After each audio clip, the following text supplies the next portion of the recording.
1000-এর উপরে গরু বিক্রি হয়েছে আজকে। এই হাটের ইনকামটা মাদ্রাসার থাকে বিদায়, তা নিয়ে একটু নাড়াচাড়া তো করাই লাগে। আর আমার মাদ্রাসার মাঠেই গরুর হাট, তো গরুর হাটে তো খালি গরু আসে না, গরু মার্কা মানুষও তো আসে, বাড়িও বাড়ি গালাগালি কাজাকাজি ঠেয়ানো লাগে।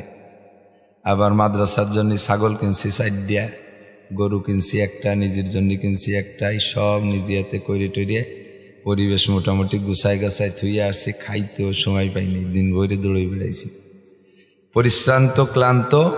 আবার আজকে এই টাইমে মাহফিলের সিজন না হলে আসলে কথা কওয়া যায় না, এই আনসিজনে গুছাই গাছাই কইতে কষ্ট হয়। যতটুক পারি ততটুক হবে ইনশাআল্লাহ। রাজি আছেন তো ইনশাআল্লাহ? তো আবু জাহেলের যত বাধা দেওয়ার চেষ্টা সব চালাইছে, তার মোকাবেলায় সাহাবাই কিরাম কি হাতে তসবিয়া তৈরি বসেছিল না কিছু করছে? টের পান নাই? সাহাবাই কিরাম কি জায়গায় বসে বসে সুবহানাল্লাহ সুবহানাল্লাহ বলে খালি মুনাজাত করছে, নাকি লাঠি ঠ্যাঙ্গা দৈরিও কিছু করাকরি করছে না কিছু? তো মক্কায় থাকতি করে নাই, মক্কায় থাকতি করে নাই। আল্লাহ পাকের সিস্টেম আলাদা। ওয়াইদু লাহুম মাসতাতাতু মিন কুওয়া, তোমাদের শক্তি সঞ্চার করো, তোমাদের সংগঠন তৈরি করো, তোমাদের সবকিছু রেডি করো, সাধ্য অনুযায়ী তোমরা প্রস্তুতি নাও। পরিমাণে সংখ্যায় একটা সীমা আছে, ওই সীমা যখন আসবে তখন আমি আল্লাহ অর্ডার দেব, তারপরে তোমরা মোকাবেলায় লাঠি ঠেঙ্গা নিয়ে নামবা। তার আগে আল্লাহ তাআলা বলে নাই। বদরের যুদ্ধের সময় নবী পাক সাল্লাল্লাহু আলাইহি ওয়াসাল্লামের সাথে আল্লাহ পাক 500 ফেরেশতা পাঠাইছে, 5000 ফেরেশতা পাঠাইছে। কত? খামসাতু আলাফিম মিনাল মালাইকাতি মুসাওবিমিন, মাথায় সবুজ পাগড়ি পরা ফেরেশতা 5000। ভাই এদিক তাকান। মোকাবেলায় এদিকে পক্ষে আছে মুসলমানরা 313 সাথে 5000 আছে ফেরেশতা, বিপক্ষে কাফের আছে 1000। কত? তাহলে 5000 আর 300, তাহলে মুসলমান হলো ফেরেশতা সহ 5313, আর সামনে কাফের মাত্র 1000। বাহ্যিকভাবে এই ফেরেশতাদেরকে সাহাবায়ে কিরামও দেখতেছে না, কাফেররাও দেখতেছে না। কাফেররা দেখতেছে সামনে মুসলমান 313, আর মুসলমানরাও দেখতেছে সামনে কাফের 1000। লড়াই হবে, হচ্ছেও লড়াই, তুমুল লড়াই হচ্ছে। যে আল্লাহ পাক রব্বুল আলামিন 5000 ফেরেশতা পাঠাইলেন, ওই জায়গা কাফেরদেরকে, এদিক কাফের মারা গেছে 70 জন। কয়জন? বদরের যুদ্ধে কাফের মারছে কয়জন? 70 জন কাফের মরছে। এই মানুষকে মারার জন্য যে ফেরেশতা আছে, ও ফেরেশতার নাম কি? মানুষ মারতে যে ফেরেশতা আল্লাহ তাআলা নির্ধারণ করেছে, ওই ফেরেশতার নাম কি? আজরাইল আলাইহিস সালাম, মালাকুল মউত আজরাইল আলাইহিস সালাম। একে জায়গায় এক জাহাজে যদি 50,000 লোক থাকে, আর মুহূর্তের ভিতরে জাহাজটা ডুবে যায়, এই 50,000 মানুষকে মারতে জন্য এক আজরাইলই যথেষ্ট না? এক আজরাইল যথেষ্ট। ওই আজরাইল ওই 5000-এর মধ্যে ছেলোক সাথে থাকে, ফেরেশতারা মারে, সাহাবায়ে কিরাম মারে, আর উনি টপ টপ করে ওরা কুপায়, আর ইনি জান নেয়। তাহলে এক আজরাইল আলাইহিস সালামকে আল্লাহ তাআলা এমন ক্ষমতা দিয়েছে যে সারা পৃথিবীর 800 কোটি মানুষ যদি এক মাঠে বসা থাকে, আজরাইল আলাইহিস সালামের এই 800 কোটি মানুষের জান নিতে 1 সেকেন্ড টাইম লাগে না। এই আজরাইল আলাইহিস সালাম বেঁচে ছিলেন, মদিনায় যাওয়ার পরও যে আজরাইল, মক্কায় থাকতে সেই আজরাইল। তাহলে মক্কায় থাকতে রাসূল পাক সাল্লাল্লাহু আলাইহি ওয়াসাল্লামের পাশে দাঁড়াইয়া এই আজরাইল আলাইহিস সালাম যদি আবু জাহেল আবু লাহাবের গোষ্ঠীরে মাইরে দেওয়ার নিয়ত করত, নবীকে যে জেহাদের ঘোষণা আল্লাহ দিয়াইতেন, তাহলে নবী মক্কায় থাকিয়ে যুদ্ধ করে বিজয় লাভ করতেন। কথা বলেন ঠিক না? আল্লাহ কয় অত তাড়াতাড়ি না, আমার একটা নিয়ম আছে, সেই নিয়মের ভিতরে যখন আসবা তখন আমি অর্ডার করব। এর আগ পর্যন্ত আবু জাহেলকে একটু সাপ ছাড়িয়ে দিয়ে আল্লাহ খেলা দেখছে যে তুইও তোর আকামে শেয়ার পুরো, আমাদের গ্রাম্য বাংলায় কি কয়, শেয়ার পুরো, শেয়ার যদি একবার পুড়িয়ে যায় তারপরে এক মুঠ দিলি উতলই পড়ে, এক মুঠ দিলি উতলই পড়ে, পড়ে যায়। আবু জাহেলের আকাম দিয়ে শেরপুর হয়েছে। এবার আবু জাহেল নবীর এই দাওয়াতের কার্যক্রমকে বাধা দেওয়ার জন্য যত চেষ্টা সব চালাইছে। এক এলাকায় চিঠি লিখে পাঠাইছে, এক এলাকায় চিঠি লিখে পাঠাইছে, রুমে চিঠি লেখছে, রুম বর্তমানে যেটাকে বলা হয় ইটালির বাচ্চার কাছে, রুমের বাচ্চার কাছে চিঠি লেখছে যে মোহাম্মদ নামে একটা ছেলে আমাদের এলাকায়, ছোটবেলাতেই ভালো, বংশ ভালো, সবকিছু মিলে ভালো, অত ভালো ছেলে কোনোদিন দেখি নেই, জীবনে একটা মিথ্যে কথা কয় না, কোনোদিন গাঁজা ফেন্সিডিল হিরোইন নেবা টেবা খায় না, স্যামডিকে নিয়ে গল্প টল্প করে না, উড়ি কোনো দিনও ন্যাংটা হয়ে গোসলতি দেখি নেই, একটা মিথ্যে কথা কয় না, কি যে ভালো ছেলে। কিন্তু এই ছেলেটা কতদিন হলো পাগল হয়ে গেছে। পাগলে কি কয়, বাপদাদার পূর্বপুরুষের ধর্ম বাদ দিয়ে নতুন ধর্মের প্রচার দিচ্ছে। সে নিজে নবী দাবি করে, আল্লাহ বলে একজনের সাথে সাথে রায় কয় লা ইলাহা ইল্লাল্লাহু মুহাম্মাদুর রাসূলুল্লাহ, এলো তার কলেমা। আপনারা একটু পড়েন, লা ইলাহা ইল্লাল্লাহু মুহাম্মাদুর রাসূলুল্লাহ। এই কলেমার দাওয়াত দেয়। হেরাক্লিয়াসের কাছে যখন এই চিঠি গেছে, হেরাক্লিয়াস দেখেই আবু জাহেলের মতো অত দামড়া না, উনি একটু চিন্তা করতেছে যে এই চিঠিটার ভাব তো ভালো না, যেই চিঠিটা বদনামের চিঠি হবে, চিঠির ভিতরে তো বদনাম বেশি লাগবে, সুনাম লাগবে কম। কিন্তু ওই ছেলেটার সুনাম বদনাম লিখতে যে শুরুতে 12 লাইন লেখছে প্রশংসা। মোহাম্মদ ভালো, তার মা ভালো, তার দাদা ভালো, তার নানা ভালো, তারা বংশের মধ্যে সারা পৃথিবীতে শ্রেষ্ঠ, কোনোদিন মিথ্যে কথা কই নেই, কোনোদিন অ্যাবাগাজা খাই নেই, পোলাপানের সাথে আড্ডা ফাড্ডা মারে নাই, কোনোদিন সুদ ঘুষ খাই নেই, কোনোদিন বিড়ি সিগারেট খায় না, কোনো মেয়েদের সাথে বসে আড্ডা করে না, পোলাপানের সাথে পাঙ্কু দিয়ে বেড়ায় না, কোনো সময় খালি গায়ে খালি কাপড় ল্যাংটা হয়ে গোসল করে না। এইভাবে যত প্রশংসা 12 লাইন ধরে লেখছে। লাস্টের 2 লাইনই লেখছে যে ছেলেটা কিছুদিন পাগল হয়ে গেছে, বাপদাদার ধর্মবাদ্য অন্য ধর্মের কথা কয়।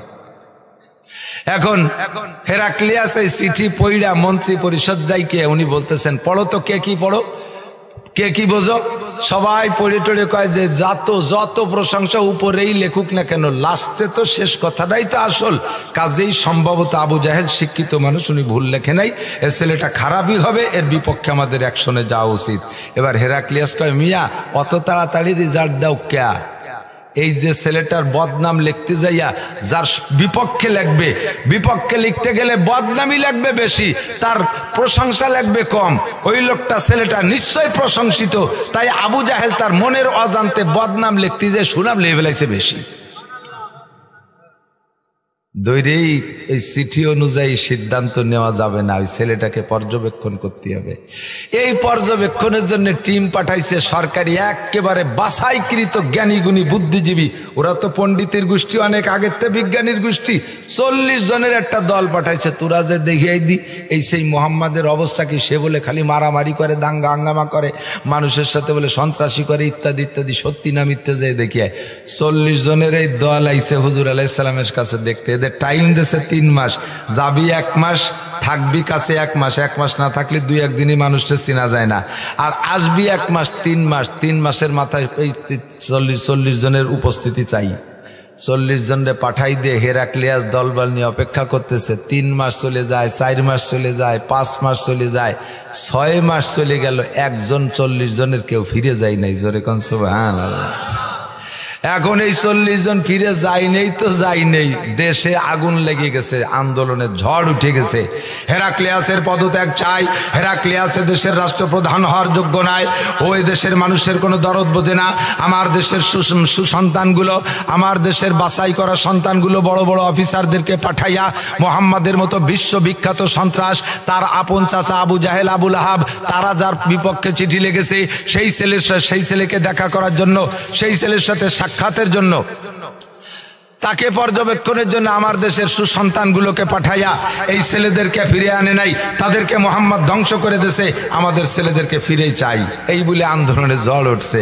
এখন হেরাক্লিয়াস টিকতে পারতেছে না, জ্বালায় এরপরে একেবারে বাসা খুঁটা, নিজের চোখ গরোয়া 10 জনের একটা টিম পাঠায় যে তোরা একটু যাই দেখে আসবি। তোরা যাবি যে ঘটনা কি, সেই 40 জন গেল কোথায়, আগে খবর নিবি, যাইয়ে মোহাম্মদের সাথে দেখা করবি না, আসতে পাসতে নতুন নতুন কবরস্থান, নতুন পুরন কবরস্থান খুঁজবি যে নতুন কবর আছে নাকি। যদি নতুন কবর পাইস 2-1টা, তাহলে নতুন কবর গুনবি যে 40টে পড়ছে নাকি। যদি 40 পুড়ে যায় তোর আর দেখা করিস না, তোকে জান বাঁচাই সারি চলে আসিস, বুঝবি যে ওই 40টারে মাইরেই মাটি দিছে। আল্লাহু আকবার। এই 10 জন আইসা 6 মাস পরে আইসে 10 জন আইসে, এবার ওই 40 কবর খুঁজে, ওই আল্লাহর এমন কাম, ওই কয়দিনের মধ্যে কোনো মানুষই মরে নাই, কবর সব পূরণ। নতুন কোনো কবর নাই। 40 কবর না পাইয়া, এক কবরও না পাইয়া এখন 40 জন মানুষ তো খুশি হবে। মক্কায় আশেপাশে এদিক ওদিক ঘোরে, কিন্তু ওদের সাথে দেখা হয় আবার চেনে না, তাদের সাথে দেখা হয় চেনে না, তারা এদেরকে চিনিও কথা কয় না। চেনে নার কারণ কি, আসার পরে 6 মাসে দাড়ি এত বড় হয়ে গেছে, মোষ নাই, চুল হয়ে গেছে বাবরি চুল, গায়ে ছিল পরনে ছিল জিন্সের পাশা বাইরনু প্যান্ট, তা হয়ে গেছে ঢিলা ঢালা পায়জামা, গায়ে দেওয়া ছিল একটা গেঞ্জি, তা হয়ে গেছে 43 বন্ধের জুব্বা, মাথায় ছিল বান্দরে ক্যাপ পরে, তা হয়ে গেছে বাবরি। আসলে চুলের কোনো কোয়ালিটি নাই, চুল ছিল ফ্রান্স কাটিং, ইটালি কাটিং, বান্দরে কাটিং, সুয়েরে কাটিং, তা হয়ে গেছে সুন্নতি। এখন বিকেল বেলা ঘুরে সীমা ঘুমপি উজুহিহিম মিন আসারিস সুজুদ, চেহারার ভিতরে সিজদার নূর চমকায়, জোরে কন্যা সুবহানাল্লাহ। বিকেল বেলা দুইজন করে ঘুরতেছে, প্রত্যেকের হাতে তসবিহ, সুবহানাল্লাহি ওয়া বিহামদিহি, সুবহানাল্লাহিল আযীম, সুবহানাল্লাহি বিহামদি। বিকেলে ঘুরে ঘুরে 3 তসবিহ পালন করতেছে, জোড়া জোড়া ঠিক করে দিয়েছে। তবলিগি গেছেন না, কেউ আছেন না? তবলিগি গেলে জোড়া বাঁধতে দেয় না, দুইজনের জোড়া, এই জোড়ায় জোড়ায় ঘুরতেছে। দূর থেকে চেহারা পরিপূর্ণ না বুঝলেও খানিকটা অনুমান করে এক ওই 10 জনের এক দল আইসা 2 জনকে টার্গেট করে বলতেছে, আচ্ছা ভালো রে, কইতেও সাহস পাচ্ছেন, আউমাও খাও, আপনারা কি ওই 40 জনের লোক নাকি? তো ওনারা বলতেছেন, হ্যাঁ নাহনু মিনহুম, আমরা তাদের সেই 40 জনের 2 জন। তোমরা কি জন্য, কি ব্যাপার? কয় যে সর্বনাশ করছে, ইটালিতে আগুন লাইগা গেছে, তাড়াতাড়ি যে হালাতে আছেন একটু বাড়ি যাইয়া গুল্লিতে দেখা দিয়ে আসেন, নালি হেরাক্লিয়াসের ভাষার তালে সিংহাসন থাকতেছে না, তার মসনাদ খুলে ফেলায় দিচ্ছে, একটু তাড়াতাড়ি চলেন। আপনারা এখানে আসলেন 3 মাসের টাইম নিয়ে, কেন গেলেন না এদেশ থেকে? আর এইভাবে সুরত সিরাত বাহ্যিক সব পাল্টে গেল, কারণ কি? আপনারা গেলেন না কেন আগে তাই বলেন। এখন ওই 2 জন বলতেছে যে আমরা কেন গেলাম না সেটা পরে বলবো, তোমরা কেন আসছো? আমরা আসছি আপনাদের খবর নিতে। জিজ্ঞেস করছে, আপনারা কি 40 জনই বাইসি আছেন নাকি 38 জন মরে 2 জন ফলাই এই কায়দায় আছেন? কয় আমরা 40 জনই আছি। কোথায় তারা? কয় সব আছে, আসো। সব 40 জনের সাথে দেখা সাক্ষাতের পরে এবার বলতেছে যে আমাদের পরিবর্তন, আমরা যাই নাই কেন এই কথাটা মুখ দিয়ে বলবো না, যেই লোকটার পর্যবেক্ষণের জন্য আসছিলাম তোমরা ওই লোকটার কাছে চলো, যদি 3 দিন থাকবা, 3 দিন থাকার পরে যদি তোমাদের ভিতরে চলে যাওয়ার মতো স্বাদ হয় চলে যাইও, আর যদি চলে যাওয়ার স্বাদ না হয় তাহলে তোমাদের সিদ্ধান্ত তোমরা নিও। চলো ওই লোকটার সাথে প্রথমে একটু সাক্ষাৎ করে এসে। টাইম নেছে 3 দিন। এই 10 জনকে ওই 40 জন গুছাই নিয়া নবী পাক সাল্লাল্লাহু আলাইহি ওয়াসাল্লামের সাথে সাক্ষাৎ নিয়া মুসাফা করাইছে, হ্যান্ডশেক করাইছে, মুসাফা করাইছে। মুসাফা করানোর পরে কাল বিলম্ব না কইরা, একটু দেরি না করে, কোথায় থাকে 3 দিন, সঙ্গে সঙ্গে বলে আপনি আমাদেরকে আপনার ধর্মের দীক্ষায় দীক্ষিত করে দেন, আপনার ধর্মের ভিতরে আমাদের নাম ভুক্ত করে নেন, আমাদেরকে পড়াই দেন লা ইলাহা ইল্লাল্লাহু মুহাম্মাদুর রাসূলুল্লাহ, জোরে কোন সাল্লাল্লাহু আলাইহি ওয়াসাল্লাম। ও মুসলমান, যখন এমন করে দেখতেছে চতুর্দিক দিয়ে দলে দলে লোক আসে, আর যে জায়গায় ঠেকাতে যায় সেই জায়গাতে আরো বাড়িয়ে যায়, যেখানে ঠেকাইতে যায় সেখান থেকে বাইরে যায়। এবার নবী পাক সাল্লাল্লাহু আলাইহি ওয়াসাল্লাম তো খুশি। আল্লাহ পাক নবীকে সান্ত্বনা দিয়ে বলতেছেন, দোস্ত আজ থেকে কিছুদিন আগে তুমি মজলিসের ভিতরে কলেমার দাওয়াত দিয়েছিলে, তোমার মুখে থুক মারছিল, তোমার বিপক্ষে কথা বলেছিল তোমার চাচা আবু লাহাব, আমি তারে জবাব দিয়েছি। আবু লাহাব বলেছিল, তাব্বাল্লাকা ইয়া খাসিস আলী হাযা দাওতানা, হে কপাল পোড়া মুহাম্মদ, তোর এত ভালোবাসছি, তোর জন্ম হয়েছে যেদিন সেই দিন আমার আদরের বান্দি সুয়াইবাকে আমি এই আঙ্গুল দিয়ে সারা দেশে তাকে আজাদ করে দিয়েছি। তোর মোহাব্বতে আমি 40টা বছর স্বর্ণের পেয়ালায় বাতি জ্বালাই, জষ্টে জুলুস করি।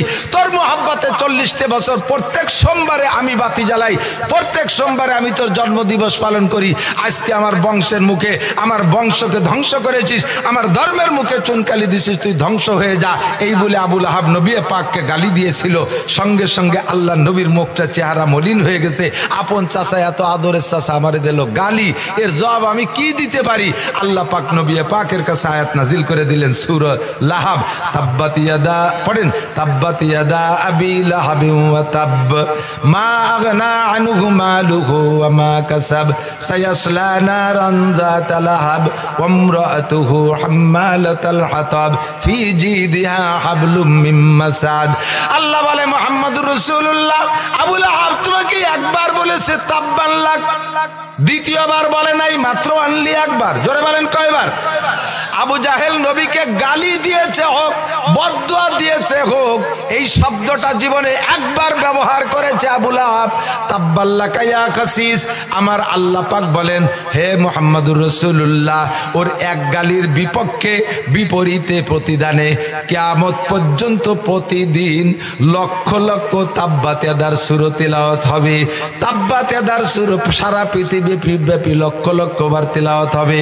আর এই তাব্বাত ইয়াদা আবি লাহাবের মানে হলো আবু লাহাবের দুইটা হাত ধ্বংস হয়ে যাক, তার স্ত্রী ধ্বংস হয়ে যাক, এমন ধ্বংস হয়েছে মা আগনা আনহু মালুহু ওয়া মা কাসাব, তার সম্পদ সন্তান সন্ততি, তার মাল ও সম্পদের দুনিয়ায় কোনো উপকারে আসে নাই, কিয়ামতের ময়দানও তার কোনো বিন্দু মাত্র উপকারে আসবে না। ও নবীকে গালি দিয়েছে কয়বার? একবার। ও প্রত্যেকদিন তাব্বাত ইয়াদার গালি শোনে কি শোনে না? আপনারা আজকে এই জায়গা যারা আছেন, ঈশান নামাজের ছোট ছোট নিজেরা যে সুরজে নামাজ পড়ছেন, নিশ্চয়ই 10-20 জনে তাব্বাত ইয়াদা পড়ছেন, পড়ছেন না? মক্কায় পড়ছে, মদিনায় পড়ছে, চীনে পড়ে, জাপানে পড়ে, সারা পৃথিবীতে একটা সেকেন্ড খালি নাই যে যেই সেকেন্ডের মধ্যে তাব্বাত ইয়াদা শুরু বলা হয় না। ঠিক কি ঠিক না? শুরু হয়ে গেল জাযাউ সাইয়্যাতিন সাইয়্যাতুম মিসলুহা, আল্লাহ কায়া মাকারু আমাকার আল্লাহ আল্লাহু খায়রুল মাকিরিন। চেনো নাই কোন জায়গা হাত দিয়েছো, চেনো নাই কোন জায়গা হাত দিয়েছো, জানো না কোন জায়গা হাত দিয়েছো, ফাঁকে ফাঁকে বলা লাগে। শুধু নূপুর শর্মা নয়, সারা পৃথিবীতে এমন নূপুর শর্মা হাজার হাজার আছে না নাই? এ মুসলমান সাক্ষী দাও, আছে না নাই? বাংলাদেশে বসবাস কইরা মুসলমানের সন্তান হইয়া নূপুর শর্মা এবং মোদি এমন বিশ্বের অমুসলমান যারা আছে আমার নবীর বিপক্ষে কথা বলে, মুসলমানের সন্তান হইয়াও তাদের পক্ষে কথা বলে, তাদের তালে তাল দেয়, আছে না নাই? হাজারো হাজার আছে। এদের সংক্ষিপ্ত বিবরণ সূরা কলমের ভিতরে আল্লাহ পাক রব্বুল আলামিন বলেন, ভালো করে জেনে নেন, কিয়ামত পর্যন্ত আমার নবীকে গালি কেউ দিতে পারবে না, গালি কেউ দিতে পারবে না, নবীর সমালোচনা কেউ করতে পারবে না, নবীর আদর্শের সমালোচনা কেউ করতে পারবে না। হ্যাঁ পারবে ওই লোকটা, যেই লোকটার ভিতরে কমপক্ষে এতটুক দোষ আছে যতটুক দোষে দোষী ওলীদ ইবনে মুগীরা। আমার নবী পাকের কুরআনের মজলিসের ভিতরে শোরগোল চিল্লা পাল্লা করার জন্য আবু জাহেল যে অর্ডার দিয়েছিল, এই অর্ডার যে কেউ ফলো করে নাই, পালন করতে সাহস পাই নাই, পালন করতে সাহস পাই নাই অর্ডার, শুধুমাত্র একটা লোক, বয়স্ক একটা লোক, প্রবীণ বুড়ো মুরব্বী একটা লোক, ওই লোকটা কুরআনের মজলিসের মধ্যে বসলেই মুখে মুখে তর্ক করত, নবী পাকের সাথে বিয়াদবি করত, তিলাওয়াতের সময় শোরগোল চিল্লা পাল্লা করত, নবীর দিকে পাছা ফিরে দিয়ে বৈশা থাকতো, পুটপুট করে বাদাম খাইতো আর খেজুর খাইতো, আর কথায় কথায় তর্ক লাগাইতো, গণ গণ পেশাব করতে যাইতো, বট একটা করে জিজ্ঞাসা কইরা কুরআনের মজলিসকে নষ্ট করে দিত। ওই লোকটা বেশ বয়সী লোক, একদিন মজলিসের মধ্যে এমন করতেছে, ইতিমধ্যে জিবরিল আলাইহিস সালাতু ওয়াস সালাম ওই মজলিসে উপস্থিত, হাজার লক্ষ মানুষ মাঠ ভরা বসা থাকবে, সমস্ত মানুষ নীরবে নিস্তব্ধে বয়ান শুনবে, কোনো মানুষ কথা বলবে না। সামনের পর যদি একটা লোক একটু এলোমেলো করে, বক্তা কিন্তু কথা বলতে পারে না, সামনের পর একটা লোক যদি এলোমেলো করে, বক্তার জিহ্বা শুকায় আসে, কথা গুলাইয়া যায়, মনের অবস্থায় এলোমেলো হয়ে যায়, কথা কইতে পারে না। নবী পাকের মজলিসে বৈশা ওই বদমায়েশ উদ্ভট কথাবার্তা বলার কারণে নবীর জিহ্বা শুকায় যাইতেছে, কথা বলতে পারতেছেন না। জিবরিল আলাইহিস সালাম পিছন দিয়ে এসে নবী পাককে বলেন, ওগো আল্লাহর নবী, অন্যদিন কথায় কত রস আর কত সুন্দর বলেন, আজ কেন বলতে পারছেন না? নবী পাক জবাব দিলেন, সব মানুষ মানুষগুলো নীরব বসে আছে, শুনতেছে। ওই মাঝখানে ওই বুড়ো লোকটার জন্য আমি কথা বলতে পারছি না। জিব্রাইল বলেন, ওগো নবী, বুড়ো লোকটারে চেনেন? নবী জবাব দিলেন, ও আমার বাপ বয়সী মানুষের অনেক আগের থেকে চিনি। ওই মক্কার মানুষ, মক্কার বড় শেঠ মানুষ, মক্কার বড় সম্ভ্রান্ত মানুষ, ওরে অনেক ভালো করে চিনি। কয় না, ওই চিনা চিনা না, ওর জন্মগত কোনো সমস্যা আছে নাকি তা কি আপনি জানেন? নবী বলেন, ওর জন্ম তো আমার আব্বারও আগে, ওর জন্ম সম্পর্কে কোনো ইতিহাস আমি পড়ি নাই। জিব্রাইল বলেন, ওগো নবী, আল্লাহ পাক রব্বুল আলামিন এইমাত্র আমার মাধ্যমে আপনার কাছে একটা সূরা নাজিল করেছে, যেই সূরার শুরু অংশে আপনার জীবন চরিত্রের প্রশংসা, আর মাঝখানে যাইয়া ওই বদমাইশের চরিত্রের পরিচয় দিয়েছে আল্লাহ। ওর পরিচয়টা নিয়ে নেন আগে। ওর জীবনে 9টা দোষ আছে, ওর জীবনে 9টা দোষ আছে।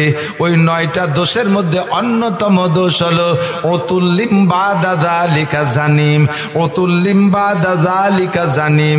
ও হলো জারো সন্তান হারাম জাদা।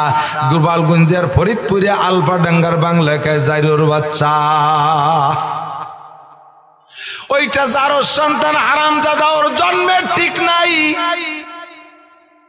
আবু জাহেল যা করুক আপনার কোরআনের মজলিসের মধ্যে এসে বেয়াদবি করে না। আবু সুফিয়ান যা করুক আপনার কোরআনের মজলিসের মধ্যে এসে বেয়াদবি করে না।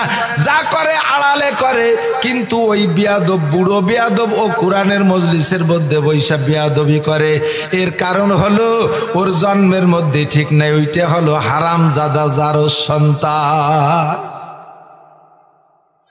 এবার জিব্রাইল, কিয়ামত পেয়ে যুবক আমার দিক তাকাও, কোরআনের মজলিসের ভিতরে তোমার বসার অ্যাটিটিউড যদি এলোমেলো হয়, তাও তুমি খবর নিয়ে দেখতে পারো। তোমার মার কাছে যে জিজ্ঞেস করবা, তোমার মা বলবে না, সত্য কথা বলবে না। কারণ মায়ের নিজের যদি কোনো দোষের কারণে সন্তান দোষের মধ্যে দিয়ে জন্ম দেয়, ওই মা কি জীবনের সন্তান রে কয় তুই আমার জারির বাচ্চা? কয় কোনোদিন মোহাব্বতের সাথে কি কয়, আব্বা তুই তো আমার, তুই কিন্তু আমার জারির বাচ্চা? কয় এমনি রাগ করে গালি দেয়, সেটা আলাদা কথা। বাস্তব ইতিহাস কইতে যাইয়া নিজের মূল দোষ কোনো সন্তানের কাছে মায় ব্যক্ত করে না। যদি কোনো মা বলতো সঠিক কথা, সত্য কথা, তাহলে বহুত সন্তান প্রমাণিত হইতে হালাল না হারাম। জিব্রাইলের বলে দিয়া তরজমার ব্যাখ্যা, আল্লাহর কোরআনের তরজমার ব্যাখ্যায় আমি আপনাদেরকে শুনাইয়া দেই। কোরআনের মজলিস যার ভালো লাগে না, কোরআনের পরিবেশের আদব যে রক্ষা করে না, কোরআনের মজলিসের আদব, ওলামায়ে কেরামের হরমত সম্মান যারা রক্ষা করে চলে না, এদের জীবনে খুঁজলে পাওয়া যাবে। দুনিয়ায় আমরা না পাইলেও, আমরা মানব জাতি আমাদের জ্ঞান দিয়ে খুঁজে বের করতে না পারলেও, আল্লাহ পাকের কুদরতি একটা কম্পিউটার আছে না নাই? জোরে করে আছে না নাই? ওই কম্পিউটারে ধরা আছে যেই লোকটা কোরআনের মজলিসের সাথে আদব রক্ষা করে চলে না, আলেম উলামার সাথে সম্মানের আচরণ করে না, অবশ্যই ওই লোকটার জন্মের মধ্যে দোষ আছে। কইয়ে দিয়ে গেলাম, ওই আলফাডাঙ্গার মানুষ, ভালো করে মনে রাখেন, সাবধানে কথা বলবেন। জীবনে যা কিছু করেন না করেন, ও জায়গায় হাত দেবেন না। জানেন না কেশর মন্তর, সাপের গাড়ায় হাত দিলে ধরা খেয়ে যাবেন। এ জায়গাটা বড় ক্রিটিক্যাল জায়গা। এইরকম বড় একটা মাঠের কেনিতে বৈশা বিকাল বেলা পাহাড়ের ছায়ায় আসরের পরে ইমামে আবু হানিফা রহমাতুল্লাহ আলাইহে, নাম শুনছেন? আপনারা কোন মাযহাবের লোক? একটু কন না কে? আহলে হাদিস মাযহাবের। তারাবির নামাজ কয় রাকাত? জোর হলো না? ঈদুল আজহা, ঈদুল ফিতরে অতিরিক্ত কয় তাকবীর? 6 তাকবীর। কয় তাকবীর? 6 তাকবীর। জানাজার নামাজে সূরা ফাতিহা আছে নাকি? নামাজের মধ্যে কানে হাত কয়বার দিতে হবে? এক নিয়তের নামাজে একবারই, ঠিক না? আপনারা সেই দল তো নাকি বিটিকে মতো বইয়ের পর ছানা বান্ধে এরকম স্তন চাপা দিয়ে বসে থাকেন? নাবির নিচে ছানা বান্ধেন তো, তালি চেনবেন। আমাদের ইমামের নাম আবু হানিফা, উপাধি আবু হানিফা, নাম হলো নোমান ইবনে সাবিত। এই এদিক তাকান, আমার দিক, যুবক আমার দিক। আমরা হানাফি মাযহাবের লোক, আমাদের ইমামের নাম আবু হানিফা না।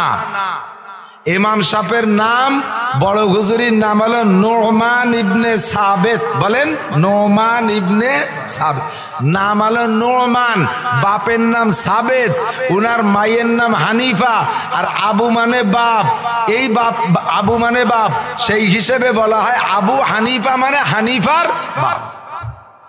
এই ইমামে আবু হানিফা সারা পৃথিবীর সাহাবায়ে কেরামদের পরে বিশ্বে এত বড় আলেম আসে নাই, আর ইনশাআল্লাহ আসবে না। বলেন আলহামদুলিল্লাহ। আমরা সেই ইমামের ছাত্র, আমরা সেই ইমামের মুসল্লি। একটু খুশি হবেন না? একটু খুশি হবেন না? মিয়া উত্তরবঙ্গে যাইয়ে বাড়ি আলফাডাঙ্গা ফরিদপুর কন্যা, উত্তরবঙ্গে যাইয়ে আলফাডাঙ্গার এই পাশের মানুষ কয়, জিজ্ঞেস করে বাড়ি কোন জায়গায়? বাড়ি গোপালগঞ্জ। ফরিদপুর কয়নারে মিয়া? আমি শুনছি এই দায়িত্বে দায়িত্বে গোপালগঞ্জ।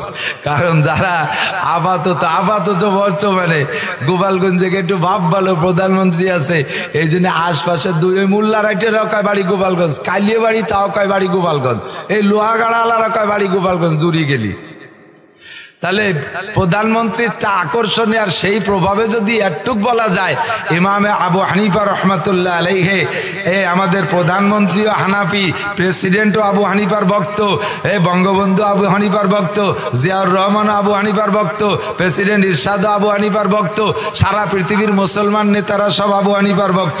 তাহলে আমাদের দেশের সব নেতাদের উপরে ইমামে আবু হানিফা, কথা বলেন না কে? তাহলে এত বড় ইমামের মুসল্লি হতে পারি, আপনারা খুশি না? একটু বলেন না আলহামদুলিল্লাহ। মাঠের মধ্যে বৈশা উনার ছাত্রদেরকে নিয়ে, ছাত্র আবার কারা?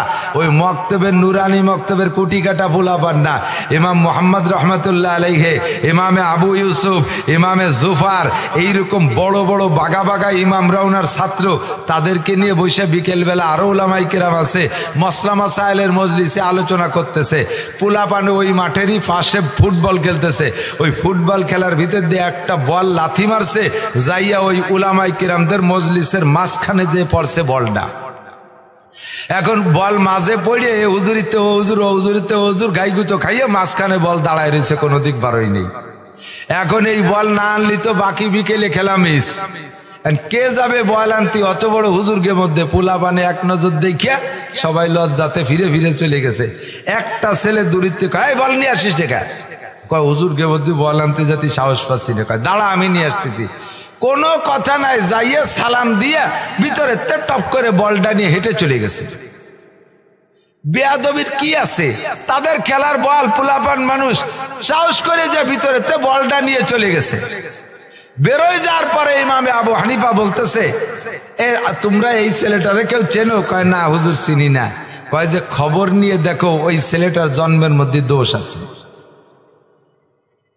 খবর নিয়ে দেখো, ভালো করে তদন্ত করে দেখো, জন্মের মধ্যে দোষ আছে। আলেমদের পরিবেশের ভিতরে বল এসে পড়ছে, এটা বেয়াদবি, ওরা আজকে চলে যাবে। এটাই হলো আদব। আদবী সন্তান যারা, হালাল সন্তান যারা, যাদের জন্মের মধ্যে কোনো গুণ নাই, তারা ভয়তে সরে চলে গেছে মজলিসের আদব রক্ষা করে।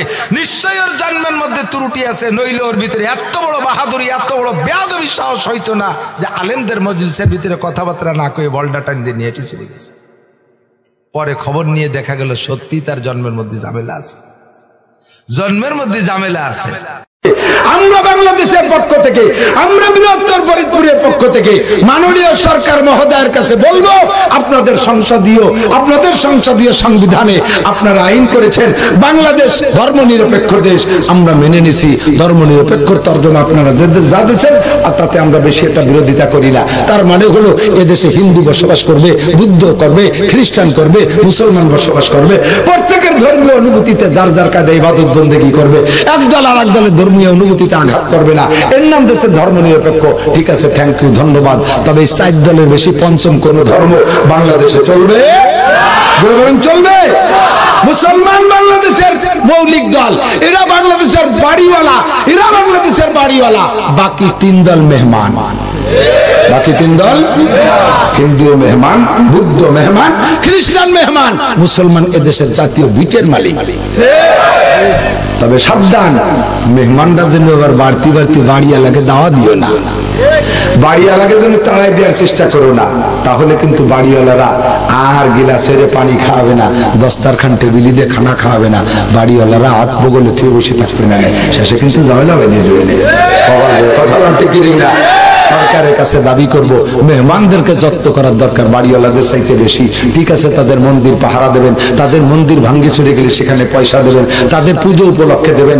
আমাদের ঈদের জন্য দেওয়ার দরকার নেই, ঈদ মাহফিলের জন্য আপনাদের কোনো বরাদ্দ বাজেটের দরকার নেই, তাকে পুজোয় দেবেন। এ ব্যাপারে আমরা সরকারকে পরামর্শ দেব, পুলিশদের পাহারা দেবেন, তাদের মন্দির টন্দির পাহারা দেবেন, যাতে অন্য কেউ শয়তানি করে যায় তাদের মন্দির ভেঙে মুসলমানের গাড়ি আবার 10 সভায় না দিতে পারে। কথা বলেন ঠিক না? পুলিশরা কড়া পাহারা দেবেন, অন্য কেউ যাইয়া চক্রান্ত কইরা ওর ভিতরে মন্দির ভাঙবে, এই তাদের মূর্তি ভাঙবে আর দোষ চাপাবে মৌলবীকে উপরে। এই যে মৌলবীরা খেপাই দিয়েছে, এগুলো গ্যাঞ্জাম বাঁধাইছে, মৌলবীরা ওই আকাম করার সময় নাই। বরঞ্চ মৌলবীকে ধর্মে কি কয়, খলিফাতুল মুসলিমিন ওমর ইবনে খাত্তাব রাদিয়াল্লাহু তাআলা বলেন, মুসলিম কান্ট্রিতে যদি কোনো অমুসলমান বসবাস করে, তাহলে কোন মুসলমান ওই অমুসলমানদের মন্দির, ওদের মূর্তি যদি ভাঙে, তাহলে ন্যূনতম তাকে 6 মাস জেলে আটকায় রাখা হবে। মুসলমান কেন এই তাদের মন্দির ভাঙলো, তাদের মূর্তি ভাঙলো, তাদের ধর্মীয় অনুভূতিতে আঘাত কেন করলো? এই জন্য এই মুসলমানদের 6 মাস জেলে আটকায় রাখা হবে। এর নাম হলো ইসলাম। এর নাম কি? ইসলাম। আর আমাদের দাদা বাবুদের দেশে ভারতের সংখ্যাগরিষ্ঠ, আমরা নিউজ পাইতে তার আমাদের বলি থাকতেছে না, ইউটিউব আর ফেসবুক খুললেই পাচ্ছি কাশ্মীরের মুসলমানকে মারতেছে, ভারতের বিভিন্ন প্রদেশে ঈদগার ভিতরে শুয়োর ছেড়ে যাচ্ছে, নামাজ পড়তে দিচ্ছে না, মুসলমানদেরকে মসজিদে থেকে পাশায় পিটে পিটে বের করতেছে। কোন জায়গা যাই অন্য কোন স্কুল কলেজে পিটেলে না, করোনার সময় মুসলমানকে মসজিদে নামাজ পড়তে গেল, সে জায়গা মুসলমানে করোনায় ছোঁয়াছুঁই করে মরবে, তো হিন্দুর তোর কি হয়েছে? তুই সেটা মুসলমানের বাড়িতে যাস কে? কথা বলতে কি না, মুসলমানকে পিটাও, তোমার মন্দিরে যারা গেছে তাদেরকে বড়ই দাবা, তুমি মসজিদে আসছো কা? মসজিদে তো খালি মুসলমান আসছে, ইরাম হাজওয়াই মরে মরুক, তাতে তোমাকে কি? এটা সম্পূর্ণ একটা সুতো ধরে একটা বাহানা খুঁজে মুসলমানকে মারার জন্য। সে জায়গায় আমরা কথা বলতে পারি না, সে জায়গায় আমরা কথা বলতে পারি না। কথা বলেন ঠিক ঠিক। ঘটনা দোস্ত সরে চলে যায়, সামনের দিকে যাই। এবার নবী পাক সাল্লাল্লাহু আলাইহি ওয়াসাল্লাম যখন বয়ান দিয়েছে, আবু লাহাব সর্বপ্রথম ওই যে কইছেন মাওলানা, আবু লাহাব নাম শুনছেন তো? আবু লাহাবের, আবু লাহাব মানে কি আগুনের বাপ, এত চেহারা ঠেলায় তারা আগুনের বাপ কইছে। এইটা হুজুর সাল্লাল্লাহু আলাইহি ওয়াসাল্লামের সবচাইতে মহব্বতের ছিল, এমনকি খাজা আবু তালেবের চাইতে বেশি ভালোবাসতো। প্রত্যেক শুক্রবার, প্রত্যেক সোমবারে স্বর্ণের পিয়ালায় বাতি জ্বালাইতো, ভাতিজার জন্মদিবস পালন করতো। একটানা 40 বছর একটা সোমবারও মিস করে নেই। লাস্টের দিক দিয়ে কুরাইশকে কয়ে দিয়েছে, সবাই মিলে যদি কুরাইশ বংশের পরিচয় দিতে চাস, তাহলে আমার ভাতিজা মুহাম্মাদের জন্মদিবস সোমবারে পালন করবি, স্বর্ণের পিয়ালায় জাইতুন তেল দিয়ে বাতি জ্বালাবি। এত মহব্বত ছিল। নবী পাকের জন্মদিবস পালন করছে কেডা? কথা কয় না, কে করছে? আবু লাহাব। কোন সাহাবা মুসলমান হওয়ার পরে নবীর জন্মদিবস পালন করে নাই। আবু বকর করে নাই, উমর করে নাই, উসমান করে নাই, 1.5 লক্ষ সাহাবা কেউ করে নাই। ইল্লা কাফের থাকতে করছে, মুসলমান হওয়ার পরে করে নাই। তাহলে জন্মদিবস পালন করা এটা মুসলমানের কাজ না কাফেরের কাজ? কাফেরের কাজ। আবিষ্কার করছে আবু লাহাব। আবিষ্কার করছে কে? তাহলে নবীর এই জন্মদিবস উপলক্ষে কিছু করা, এই কাজ হলো আবু লাহাবের কাজ। এই কাজ যারা করে তাদের নাম লাহাবি। তাদের নাম কি? আর আমরা যারা ওই করি না, ওরা আমাকে কয় ওহাবি। আবু লাহাব তো শয়তান, কাফের ডা, ও যে কাজ করে সেই কাজ করলে লাহাবি। আর আল্লাহর নাম ওহাব। আল্লাহর নাম কি? রব্বানা লা তুযিগ কুলুবানা বা'দা ইয হাদাইতানা ওয়া হাব লানা মিন লাদুনকা রাহমাতান ইন্নাকা আনতাল ওয়াহ্হাব। ওয়াহ্হাব কার নাম? আল্লাহ। ওয়াহ্হাব মানে দানকারী। ওয়াহ্হাব মানে কি? প্রচুর দানকারী। তাহলে ওয়াহ্হাব আল্লাহর নাম, আর আল্লাহর সংবিধান আমরা মানি বিধায় আমাদের নাম ওহাবি। আমাদের নাম কি? আর ওরা লাহাব, আবু লাহাবের কাম করে বিধায় আবু লাহাব, ওর নাম লাহাবি। তাই তো নাকি বলেন? আপনারা ওহাবি হওয়াতে কি দুঃখিত নাকি? ওহাবি হওয়াতে আপনাদের ক্রেডিট বাড়ছে না কমছে? আপনাদের বাড়ছে। এই আবু লাহাব 40 বছর পর্যন্ত এই কাম করে। ওই দিন মিটিং এ ছিল যখন হুজুর কলেমার দাওয়াত দিয়েছে, সর্বপ্রথম আবু লাহাব হুজুরের বদদুয়া কয়, তাব্বাল্লাকা ইয়া খসিস, তুই ধ্বংস হয়ে যা কপাল পোড়া। হুজুরের বদদুয়া দেয়। আল্লাহ সূরা নাজিল করে দিয়েছে ওই জায়গায় বসে, তাব্বাত ইয়াদা আবি লাহাব। ও তো একবার কইছে তুমি ধ্বংস, ওর 2 হাত পাও ভাঙে দুমলাই মুস্তাক কুড়ায় যায়। ও না খালি আমরা তু ওর বউ মরু, কারণ সেটা হলো হাম্মালাতাল হাতাব, সেটা রাসূলের যাওয়ার পথে কাঁটা দে তোর বউ। এই দুটিয়ে মরুক। ওই একবার বদ্ধ আসছে, এখন প্রত্যেকদিন কমপক্ষে 1 কোটি মুসলমান নামাজের মধ্যে সূরা লাহাব পড়ে, তো ডেলি ওর নামে 1 কোটি বদ্ধ অবিরাম যাইতে তালে আছে। মর দেহি কোন জায়গা যে মরিস। চলে গেছে হুজুরের গালাগালি হয়ে 25 জন 12 চলে গেছে। 12 যাওয়ার পরে হুজুর বেজার হয়ে এখান থেকে ঘরে গেছেন যে আবু বকর আর খাদিজা বসায়, 2 জনই মাত্র মুসলমান, আর কেউ এখনো হয়নি। আল্লাহ ওই 2 জনে জিজ্ঞেস করছে কি হালাত, বিস্তারিত বললেন। ইতিমধ্যে আবু জাহেল বাসায় গেছে, অন্যরা তো সেল্লাবেল্লা হয়ে গেছে। ওটা তো গভর্নর, ওর একটা ফিকির তো আলাদা, বুদ্ধি আছে আবার, ও বুদ্ধিজীবী, ও ভাবে বসে বুঝতে হচ্ছে যে এইভাবে বসে থাকলে কাজ হবে না। আমরা মোহাম্মদের রাগারাগি যদি কোনো জায়গায় হেদাই দেই, তাড়াই দেই, ও যে জায়গা যাবে সেই জায়গায় যে সে ওয়াজ করলে ওই জায়গার লোক ভক্ত হয়ে যাবে, শেষে বিশাল এক বাহিনী এনে আমাকে দাবল শুরু হলে মক্কায় থাকতে পারবো না। কাজেই ও যাওয়ার আগে আমাকে পৌঁছাইতে হবে, সারা দুনিয়ায় ওর বিপক্ষে কথা শোনাইতে হবে। ঘরে বসে চিঠি লেখছে একখান 12 লাইন। চিঠির শুরুতে নিয়ত করছে মোহাম্মদের বদনাম লাগবে 10 লাইন, কেবল 10 লাইন, আর প্রশংসা লাগবে 2 লাইন। তো শুরুতে আগে প্রশংসা লিখতে গেছে, লিখতে যাইয়া প্রশংসা গুলি লিখতে 10 লাইন খালি প্রশংসা লিখছে। আর চিঠির শেষে যাইয়া লাইন 2 খানিক জায়গা আছে, এখন ওই রিভাইজ দিয়ে দিতে যায় যাচ্ছে, নিচে জায়গা নেই। ঘটনাতে গেলে 10 লাইন লেভেল আর কি, মানে লিখতে গেছে তো একের পর এক আসেই, খালি আসেই আছে। প্রশংসা যারা আছে তাদের এমনি আসতে তাহলে থাকে কথা বলতে তাড়াতাড়ি লিখে সারতে হবে। নিচে 2 লাইনে লেখছে, ছেলেটা কতদিন পাগল হয়ে গেছে, নতুন ধর্ম প্রচার দিচ্ছে, তোমাদের কাছে গেলে এটা গ্রহণ করবা না। ইতি মিস্টার আবু জাহেল। চিঠি লিখে এইটা মোহরিকে দিয়ে কপি করে করে দেশ বিদেশ ছাড়ছে। যত জায়গা ছাড়ছে অত জায়গার থেকে এই চিঠির উপরে একটা ঝামেলায় পড়ে গেছে।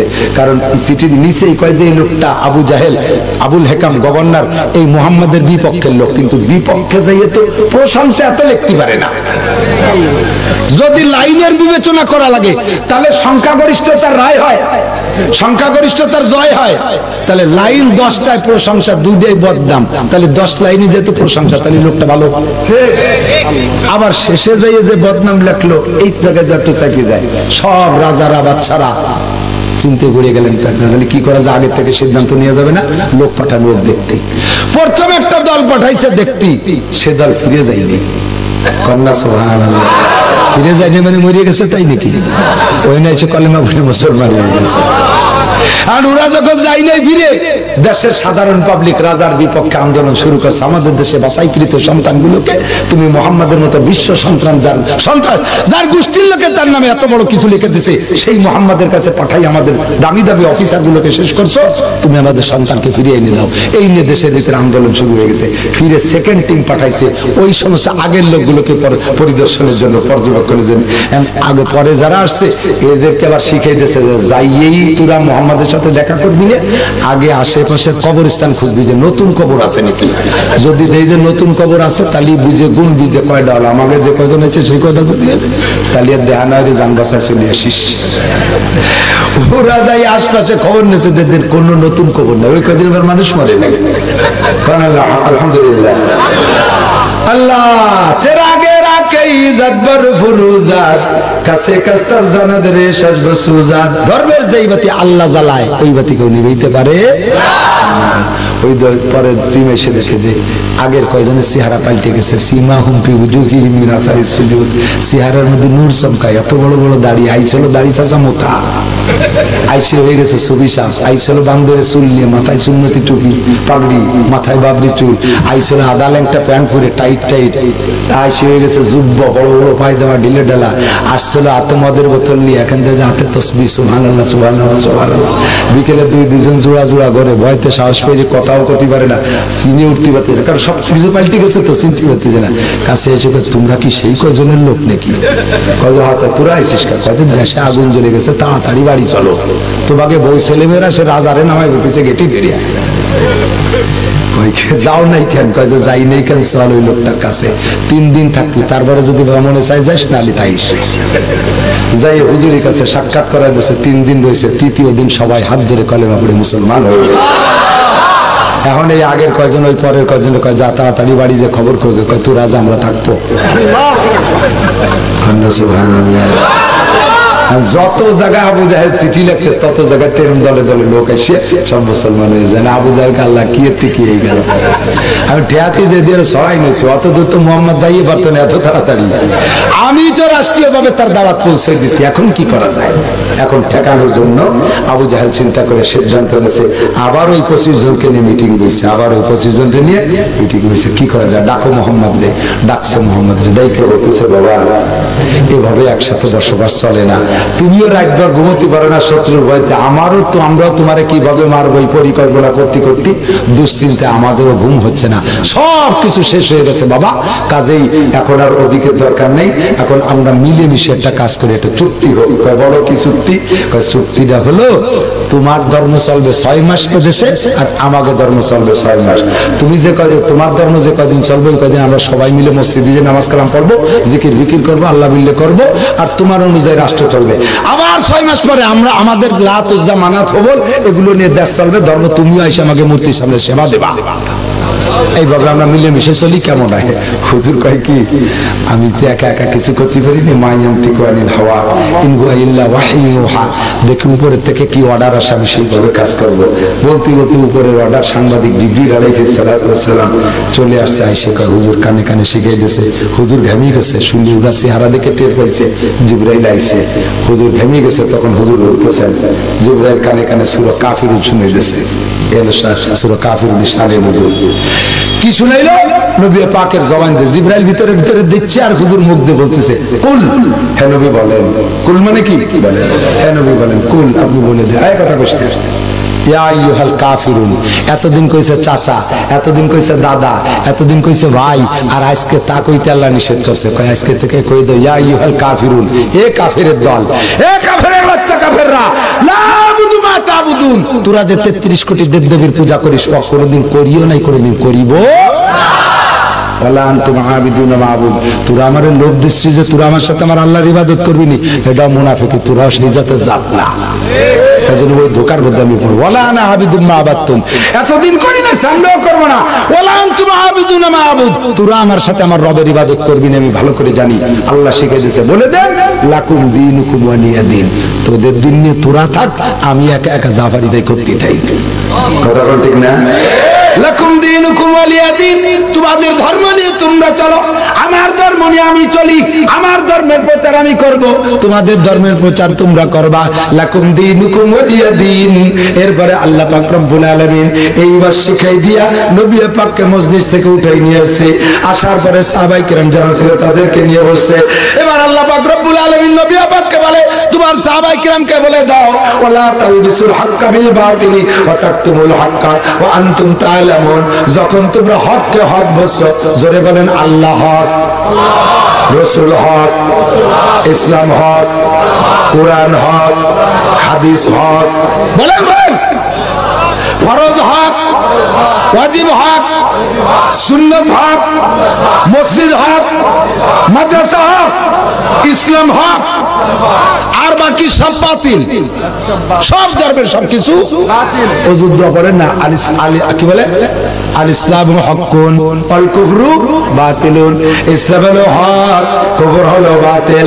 আল ইসলামু নূরুন, ইসলাম হলো আলো, ওয়াল কুফরু যুলমা, আর কুফর হলো অন্ধকার। কথা বলেন ঠিক কি না?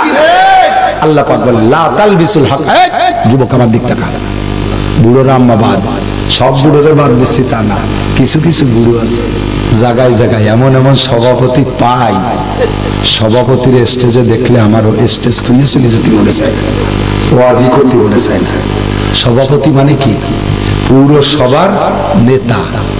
বক্তারা কে কোথায় কি ভুল করতে ভুল বলতে পারে এর ধৈর্য দিয়ে শেষমেশ ফিনিশিং এর ভিতরে তার সমাধান শোনা দিতে পারবে, এই যোগ্যতা হলো সভাপতি।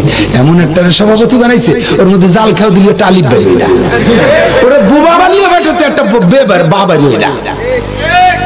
ওই এমন আছে গোসলও ফরজ থাকতে পারে, সে অবস্থায় এসে বসে রয়েছে, বিড়ি খাইয়ে বক্কাত বক্কাত করে গন্ধ, ওর একার বিড়ির গন্ধ যেন পুরো স্টেজ গন্ধ হয়ে গেছে, ও নিজেই আস্তে একটা সিগারেট হয়ে গেছে, ওর প্যান্টও বিড়ির গন্ধ, ওর মুতিও বিড়ির গন্ধ, ওর ল্যাপটপ জামা গেঞ্জিতে মুতির গন্ধ। সেটির সভাপতি মানে দক্ষিণ জেলায় চলে যায়, এই যে গাইনির সভাপতি, আবার মসজিদের সভাপতি, মাদ্রাসার সভাপতি, আরেক জায়গার সভাপতি, সব ভালো জায়গার সভাপতি, আবার যে হিন্দুকে দুর্গাপূজার সভাপতি। এ জায়গা হলো সভাপতি, আর ও জায়গা হলো সভাপতি। হিন্দুরা হইতে বলাই দেয় না, দেশের তা করাইয়া সভাপতি। আল্লাহ কয় ওয়ালা তালবিসুল হাক্কা বিল বাতিল, হকরে হক বুঝে ধরে রাখ। লাকুম দীনুকুম ওয়ালিয়া দিন বলেছিস, তোদের ধর্ম তোরা নিয়ে থাক, আমাদের ধর্ম আমরা নিয়ে চলবো। কথা বলেন ঠিক ঠিক না? এ মুসলমানের সন্তান জবাব দাও, তুমি কি মুসলমান হয়ে খুশি না বেজার? ইসলাম আমার ভালো ধর্ম না মন্দ ধর্ম? আমার রবের নাম কি? আমার রসুলের নাম কি? আমার ধর্মগ্রন্থের নাম কি? আল কোরআন। বলেন কি নাম? আমার রসুলের বাণীর নাম কি? আল হাদিস। বলেন কি নাম? আমি কোরআনে খুশি, আমি হাদিসে খুশি, আমি আল্লাহে খুশি, আমি রসুলে খুশি, আমি ইসলামে খুশি, আমি মুসলমানে খুশি, আমি মসজিদে খুশি, আমি মাদ্রাসায় খুশি। কথা বলেন? আমি আমার হক নিয়ে খুশি আছি, আমি কোনো কাফেরের পক্ষে নাই। আল্লাহ কা এবার হক যখন তোরা বুঝে পাইছিস, বাতিলের সাথে মিশবি না, বাতিলরে তোদের সাথে মিশবি না, তোরাও বাতিলের সাথে মিশবি না। লা তালবিসুল হাক্কা বিল বাতিল, হকরে বাতিলের সাথে মিশবি না। হিন্দুরা বাতিল, বুদ্ধরা বাতিল, খ্রিস্টানরা বাতিল, ইহুদ নাসারা বাতিল, ওদের কোনোটা তোরা নিবি না। আমরা এই ওয়াজ করে ছেড়ে দিছি, তাদেরকে আমি একটু ধন্যবাদ জানাই।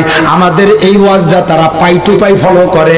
তাদের বলছি তোমাদের ধর্ম নিয়ে তোমরা থাকো, তারা তাই থাকে। আমাদের ধর্মের কিছু তারা ভাগ নেয় না।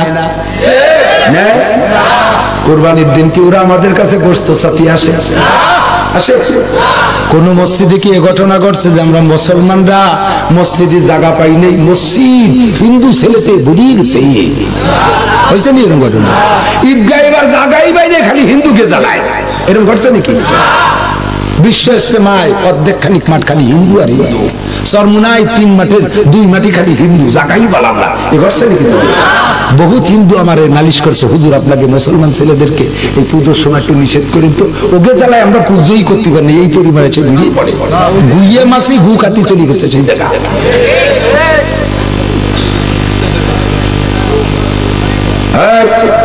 বলছে না জায়গা মতো জিরো পয়েন্টে চলে এসেছে। হক যেহেতু তোর ইসলাম, আর যদি তোর ইসলাম ভালো না লাগে, আজকে জুতি করে কলেমা সাইডে দিয়ে চলে যা, কপালে সিঁদুর মাখাইয়া। তোর বউডারে কপালে সিঁদুর মাখায় পাঠাই দে, মাইয়াডারে কপালে সিঁদুর মাখায় পাঠাই দে, তুই জুতি করে চলে যা। তোর মতো চাড়াল মার্কা মুসলমান আমার দরকার নাই। কথা বলতে পারি না? থাকবি মুসলমানের নাম দিয়ে খাবি, কুরবানির সময় শগুনের মতো কুত্তর মতো 3.5 কেজি কিনবি, আবার যাইয়া পূজার সময় হিন্দু বাড়ি যায়, দুর্গা পূজা, সরস্বতী পূজা, লক্ষ্মী পূজা, কালী পূজায় হিন্দু বাড়ি যে লাড্ডু খাবি আর কুলুকির ডালা খাবি আর জল খাসি আর শুয়োরের গোস্ত খাবি। তোর মতো খাটাস মার্কা মুসলমান ইসলামে চায় না।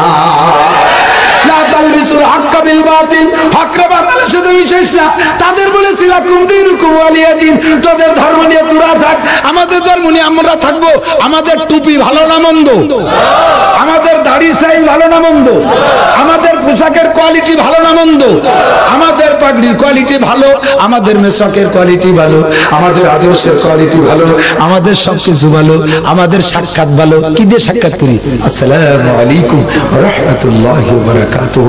আল্লাহর পক্ষ থেকে শান্তি আর রহমত আর বরকত আপনার উপরে হোক। আপনি বলে না না না, এগুলো আপনার বড় হোক। উভয় উভয় দোয়া করে দিছি। আর ওখানে নমস্কার, চমৎকার। আবার শিখাইতেছে সাক্ষাতের জন্য, সম্মান প্রদর্শনের জন্য 1 লাথি 1 চড়। তোর মুখি দিতে পারলাম না, আমার রানে দিলাম লাথি, তোর আর এক গালে দেওয়া দরকার ছিল, তা না পারে মাটিতে দিলাম। মানুষের পর রাগিয়ে গেলে যদি অ্যাকশন সরাসরি জাতি না পারে, কিটিমিটির কি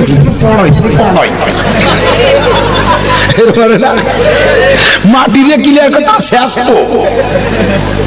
রানে চড় মানে তোর মুখি দেওয়ার দরকার ছিল, পারলাম না। মাটি দিয়ে লাথি মানে তোর আর এক গালে লাথি দেওয়ার দরকার ছিল, তা পারলাম না। এই বলেছে সাক্ষাতের সম্মান প্রদর্শন। লজ্জা করে না? ইহুদ নাসারা শিখিয়ে দিয়েছে। সেই কসরতি তালে থাকো মুসলমান। কি সুন্দর। আসসালামু আলাইকুম রহমতুল্লাহি ওয়া বারাকাতুহু।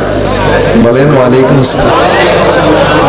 কেমন আছেন? আগফিরুল্লাহু লানা ওয়া লাকুম। কত সুন্দর দোয়া। আমাকে এবং আপনাকে আল্লাহ মাফ করে দিক। বুকের সাথে জড়ায় ধরে মুআনাকা, উনুকুন মানে গর্দান, গলায় গলায় মিশিয়ে দিয়ে আল্লাহুম্মা জিদ মুহাব্বতি লিল্লাহি ওয়া রাসূলি। আল্লাহ আমাদের দুই ভাইয়ের ভিতরে আল্লাহ আল্লাহ রাসূলের মুহাব্বত বাড়ায় দেন। প্রত্যেকটা ঘাটে ঘাটে শান্তির কথা, ঠিক না? ইবাদত করব কত সুন্দর একটা পোশাক পরে, ইবাদত করবো কত শান্তশিষ্ট ভাবে, আর ওখানে যাইয়ে বাড়িতে লাফাতি লাফাতি ধুতি খুলিয়ে সুতি খুলিয়ে কালে কালে কেড়েল বেড়িতে দাঁড়িয়ে রয়েছে।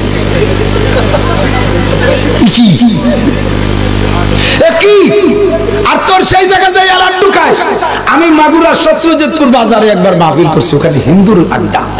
এই ওলাকান্দি আছেন আমাকে গোপালগঞ্জে, ওই ওলাকান্দির মেলার তৃতীয় 3 দিনের প্রথম দিন ওই জায়গা মাহফিল। তো মানে ওলাকান্দি মাহফিল না, ওই সত্যজিৎপুর মাহফিল। ওই মাহফিলের শেষে না, মাহফিল ভিতরে এই আলোচনাগুলো করছি। ওখানে বিশাল একটা মন্দির আছে বটগাছতলা, ওই মন্দিরে হিন্দুদের মেলা হয়। মন্দিরের মেলায় হিন্দুদের চাইতে মুসলমান হয় 4 ভাগের 3 ভাগ মুসলমান, 1 ভাগ হিন্দু। এটা শুনলেও এই মর্মে এই কথাগুলো এইভাবে সাজাই বলছিলাম। স্টেজ থেকে নামার পরে বুড়ো একজন হিন্দু এক মুখের মধ্যে আঙ্গুল বই দিয়ে করতে করতে আমার বারবার সিজদায় পড়ে গেছে। বাবা তুমি দেবতা, ভগবান তোমাকে দেবতা হিসেবে পাঠিয়েছে। আস্তাগফিরুল্লাহ কাকা, আল্লাহ আমারে মাওলানা হিসেবে পাঠাইছে। বাবা তুমি দেবতা, ভগবান তোমার দেবতা হিসেবে পাঠাইছে। এত সত্য কথা বলেছো যা সকলে বলে না। তোমাকে অনেক অনেক ধন্যবাদ। আমি শুনেছি তুমি এরকম উচিত কথা বলো, তাই আমি ওরাকান্দি যা বাদ দিয়ে তোমার বয়ান শুনতে রয়ে গেছি। তুমি আমার মনের কথাগুলো বলেছো। কোনো মুসলমানের ছেলে যেন আমাদের অনুষ্ঠানে না আসে, আমরা বড় টেনশনে থাকি। তাদেরকে খাওয়াই কেন জানো? তাদেরকে খাওয়াই এজন্য যাতে খাইয়ে দিয়ে ঠান্ডা হয়ে যায়, আমাকে মেয়ে ছেলের পর অত্যাচার না করে। আর তারা তো মনে করে আমাকে খুশিয়ে খাওয়াচ্ছে, ওকে খাওয়াইয়ে ঠান্ডা রাখি, নইলে আমাকে মেয়ে ছেলের ইজ্জত থাকে না। তুমি আজকে বলেছো মুসলমান সন্তানরা যেন আমাদের এখানে না আসে। তোমরা বলে দেশে লাখুন দিন কুমালিয়ে দিন, তোমাদের ধর্ম তোমরা নিয়ে থাকো। আমরা তো তাই করি। তোমাদের কিছু তো আমরা নেই না। তোমাদের মসজিদে যাই না, তোমাদের ঈদগায় যাই না, তোমাদের গোরস্থানে যাই না, তোমাদের জানাজায় যাই না, তোমার ইস্তেমায় যাই না, তোমার জুমার নামাজে যাই না, তোমার ঈদের নামাজে যাই না, তোমার কোরবানির গোশত খাই না, তোমার গরুর গোশত খাই না, তোমার টুপি করি না, তোমার পাগড়ি করি না, তোমার জুব্ব করি না, তোমার দস্তারখান নেই না, তোমার ডিলাকুলুক নেই না, তোমার মেসওয়াক নেই না, তোমাদের কোনো কিছু নেই না, তোমাদের নাম দাও নেই না। কিন্তু তোমরা মুসলমানরা আমাদের সব কিছুই নিয়ে গেলে কে? লাস্টে আমাদের দরবারে সেই জায়গায় এসে তোমরা ভিড় করো, আমাকে পুজো ফটো ঠিক মতো করতে দাও না। তোমরা মুসলমানরা ঠিক থাকতে পারো নাই। কত বড় ধিক্কার! এ মুসলমানের সন্তান, লজ্জা করে না? লজ্জা করে না? হিন্দু বাড়ি যে লাড্ডু খাই না যাইয়া, হিন্দু বাড়ির লাড্ডু না খাইয়া পূর্ব মাদ্রাসায় যাই, মাটি দেখে লুকির ডেলা বানাইতে 3 ডেকে 1 গ্লাস পানি খাইছে। যাই কুলুকির ডেলা খাই, যা কথা বল না কেন? জম্মের খা খা, বউ দে, মাইয়ে দে, ছেলে দে, মেয়ে দে, একের কপালে নমরুদের বেশাকে টিপ লাগে, ঠোঁটে খানি কুড়োর গুমা হাইয়া, পর্দা বসিদার কিছু নেই, ছিটকেতে যাচ্ছে। কোথায় যাও? একটু যাচ্ছি, নিমন্ত্রণ আছে বাবুদের বাড়ি, একই সাথে চাকরি করি। ওরে খাটাসের বেটা খাটাস, একই সাথে চাকরি করিস, কুরবানির সময় গোস্ত খাস ঠিক তারে। তখন তারা হিন্দুস্তান চলিয়া গিয়াছিল, আর গাদার বেটা গাদারে দাওয়াত দিয়েছে, উনি কোথাও যেতেই পারলেন না। কি করবো? আমার কাজাতি উঠে করে।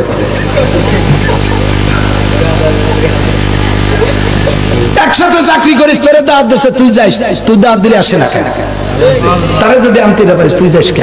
আল্লাহ লা তানবিসুল হক্কা বিল বাতিল, হকরে বাতিলের সাথে মিশবি না। হকরে বাতিলের সাথে পাক্কা প্রতিজ্ঞা করতে পারবেন আল্লাহকে হাত দেখাইয়া? জীবনেও যাব না। যুবক যুবক হাত উঠায়, একটাও বাদ যাবি না। আমি এই হাতের জন্য খাস দোয়া করবো, আল্লাহ যে হাতগুলো উঁচা করলো, এই হাতগুলোকে কাবার গায়ে পৌঁছাই দিও, এই হাতগুলোকে রসুলের রওজায় পৌঁছাই দিও। আল্লাহ এই হাতগুলোকে কিয়ামতের রসুলের সাথে মুসাফায় মিলাই দিও। এই হাত আল্লাহদের মুখে তোমার হাতের খানা খাইও। মাশাআল্লাহ। হাত আমার নিজেরও যাবেন না, ছোট বাচ্চাদেরকেও যাইতে দেবেন না, ঠিক আছে?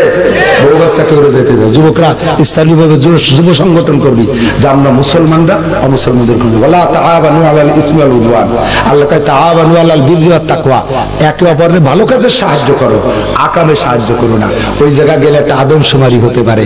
এখানে কতজন আসছে, আল্লাহ যদি ফেরেশতা ফেরেস্তাকে কয় এগুনি ফেলা কয়টা আছে গোল ফেরেস্তা গনছে হরিভদ নলি ঋষি গৌর গোবিন্দ জামাল কামাল ব্যানার্জি চ্যাটার্জি আবার খালেকুল্লাহ মালেকুল্লাহ আল্লাহ ফেরেস্তা কোন জায়গার লিস্টি আছে আল্লাহ তো যে উলাকান্দের লিস্টি তো আনছি তো এই যে হিন্দু মাঝে মাঝে মুসলমান হ্যাঁ এটা এগুলো গেছে তো জায়গা গেছে ধর ওই কটার আগে ধর হিন্দুগুলোর পরে দেখ পারি ধর ধর 17.5 কীর্তি গেছিস হ্যাঁ না আমি তো পুজো করতে গেছি না আমি তো বাজার করতে গেছিলাম বাজার করতে জায়গা পাবো নাই ওই গেছে বাজার করতে এই ইস্তেমার মাঠে পাইস না সরমুরার মাঠে নাই গোবরডাঙ্গার মাহফিলের মাঠে নাই এই পূর্ব মাদ্রাসার মাহফিলি কম আসে বাহিরদের মাহফিলি কম আসে ও জায়গা গেছিস না আল্লাহ আর একবার দুনিয়া ঘটায় দাও অনেক যাবো না আল্লাহ গাইছে ভেঙ্গি বেড়াইতে স্যান্ডেল দিয়ে বড়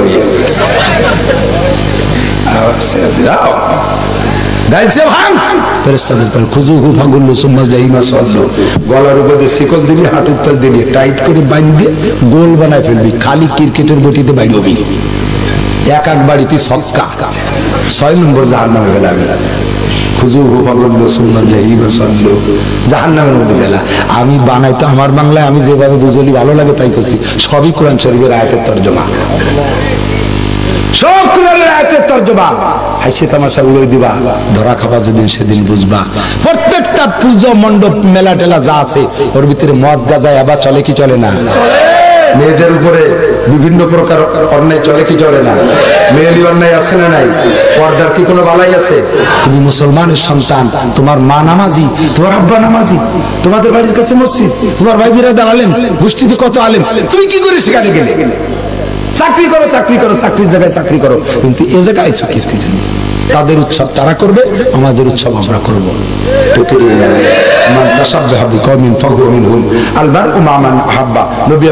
যার সাথে যার ভালোবাসা তার সাথে তার কিয়ামত যার সাথে যার মহব্বত তার সাথে তার কিয়ামত কয় যে তাহলে আমার সাথে হিন্দুর মহব্বত ও আমার সাথে বেসতে যাবে আবার যায় না সে জায়গা উল্টো হয়ে যায় কেন যায় আরবিতে বলে নতিজা আর জালের তাবে ভালো দিয়ে মন্দ যখন মিক্সার হয়ে যায় তখন রেজাল্টটা মন্দ এক মন দুধের ভিতরে যদি 100 টাকা দুধ মুদ পড়ে এক মন দুধের ভিতরে 100 টাকা পেশাব দিলি পুরো দুধের নাম হয় কি নষ্ট পেশাব হয়ে গেছে ওটা পেশাবের হুকুমে নাপাক হারাম বলে ঘোষণা দেয় কিন্তু পেশাব তো মাত্র 100 টাকা দুধ যে 1 মন তারপরে পেশাব তো ওই 100 টাকা পেশাবের কারণে 1 মন দুধ পেশাবের হুকুমই হয়ে গেছে তোমার 1000 মুসলমানদের ভিতরে একটা যদি এইগুলোকে ঢোকাও তাহলে সেই দিক চলে যাবে রেজাল্ট ওই দিক চলে যাবে ওদিক রেজাল্ট নেওয়া যাবে না আমার ইসলাম আমার ঈমান সবচাইতে বড় দামি ধর্মে আমি জন্ম নিয়েছি সবচেয়ে বড় বলকে ধর্মেই আমি জন্ম নিয়েছি আর বাকিগুলো অধর্ম বাকিগুলো কি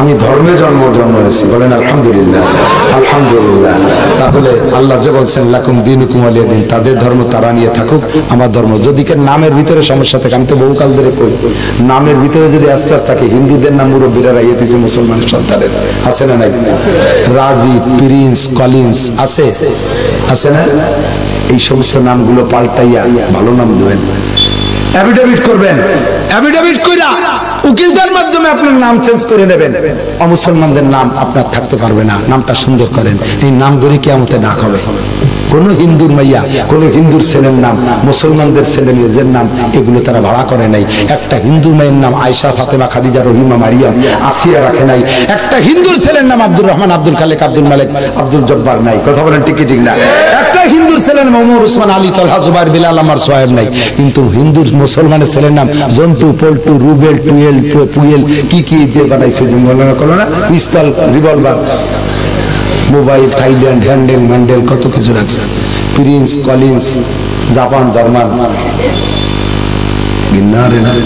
লজ্জা করে না আল্লাহ পাক আমাদেরকে সূরা কাফিরুনের শানে নজুল বুঝে আমল করার তৌফিক দান করেন দুই নম্বর হলো আল্লাহ তাআলা দুইটা জাতিকে সুন্দর করে বানাইছে অর্ধেক পুরুষ আর অর্ধেক নারী ঠিক না প্রত্যেকের দায়িত্ব আলাদা পুরুষদেরকে শক্ত কাজে দিয়েছে মহিলাদেরকে নরম কাজে দিয়েছে আল্লাহ তাআলা সেভাবে সৃষ্টি করছে আর রিজালু কাওয়ামুনা আলান নিসা পুরুষদেরকে নারীদের উপরে প্রাধান্য দিয়েছে শক্ত কাজগুলো পুরুষের বিমান চালাবে পুরুষ ট্রাক চালাবে পুরুষ মাঠঘাটে কাজ করবে পুরুষ ক্ষেত খামারে কাজ করবে পুরুষ ব্যবসা বাণিজ্য করবে পুরুষ চেয়ারম্যান মেম্বারি করবে পুরুষ সেনাবাহিনীতে কাজ করবে পুরুষ পুলিশ হবে পুরুষ শক্ত কাজ সব পুরুষরা করবে আর মহিলারা থাকবে কর্নাফি বুয়ুতিকুন্না ঘরের মধ্যে বসা থাকবে নরম জায়গা থাকবে, নরম জায়গা থাকবে।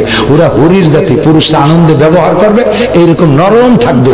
আর মহিলারা যদি রাস্তাঘাটে যে খাইটে পিঠে পুরুষের মতো এরকম শক্ত হয়ে যায়, পুরুষেরও ব্যবহার করতেও অশান্তি লাগে। সে মজা থাকে না, কথা তুই থাক, ছেলে মেয়ে নিয়ে আমি তুঝে বুঝিয়ে শিখেছি। হ্যাঁ, ঘুরিয়ে আসতে যে আড়াই যায়, 3 চিল্লে চলে যায়, জীবন চিল্লে চলে যায়। এই সমস্ত উল্টো পাল্টা হয়। কথা বলতে গিয়ে নারীরা ঘরের মধ্যে থাকবে। এবার প্রত্যেকের মুসলমানও হতে হবে, মোমেনও হতে হবে। প্রত্যেকের শরিয়াত আছে না নাই? পুরুষের শরিয়াত, নারীদের শরিয়াত কিছু কিছু জায়গায় যে এক আছে, কিছু কিছু জায়গায় যে কিছু পার্থক্য আছে। কিছু কিছু জায়গায় এক আছে, কিছু কিছু জায়গায় পার্থক্য আছে। কলেমা পড়ে মোমেন হতে হবে, জায়গায় নারী আর পুরুষ এক বরাবর। কথা বলতে কি ঠিক না? আল্লাহ পর্দা করতে হবে, নারীদেরও পর্দা, পুরুষেরও পর্দা। পর্দার সিস্টেম পার্থক্য। পুরুষের পর্দা হলো নারীরা চোখের সামনে আসার সাথে সাথে চক্ষু নিচু করে ফেলবে, এটা হলো পুরুষের পর্দা। পুরুষের পর্দা নিজের দেহকে নারীর থেকে দূরে রাখবে, পর নারীর থেকে। আর নারীদের পর্দা তারা সম্পূর্ণ আপাদমস্তক ঢেকে রাখবে, কথাবার্তা পর্যন্ত পর্দায় রাখবে। পুরুষেরও নামাজ আছে, নারীদেরও নামাজ আছে। পুরুষের নামাজ জামাতে, পুরুষে মসজিদে যাইয়া, মহিলাদের নামাজ ঘরের ভিতরে। পুরুষে ইমামতি করতে পারবে, মহিলারা ইমামতি করতে পারবে না। পুরুষে ওয়াজ করতে পারবে মাইকে আওয়াজ করে, মহিলারা পারবে না। পুরুষে জোরে জোরে জিকির করতে পারবে, মহিলারা তা পারবে না। পুরুষে জোরে তেলাওয়াত করতে পারবে, মহিলারা তা পারবে না। পুরুষে পেটে বাচ্চা ধারণ করতে পারবে না, মহিলারা পেটে বাচ্চা ধারণ করতে পারবে। পুরুষে তালাক দিতে পারবে, মহিলারা কোনোদিন তালাক দিতে পারবে না। এই ইসলামের ভিতরে কিছু বেষ্টন করে করে আল্লাহ তাআলা সব জায়গা সেট করছে। এখন দুর্ঘটনা ঘটে গেছে, পুরুষরা বিয়ে করবে, মহিলারা বিয়ে বসবে। আর পুরুষরা তালাক দেবে, মহিলারা তালাক খাবে। ঘটনা হয়ে গেছে তার সম্পূর্ণ উল্টো। এখন মহিলারা বিয়ে করে আর মহিলারা বিয়ে বউ স্বামীরে তালাক দেয়। পুরুষরা বিয়ে বসে আর তালাক খেয়ে বলদের মতো না কিছু এটি ছিল।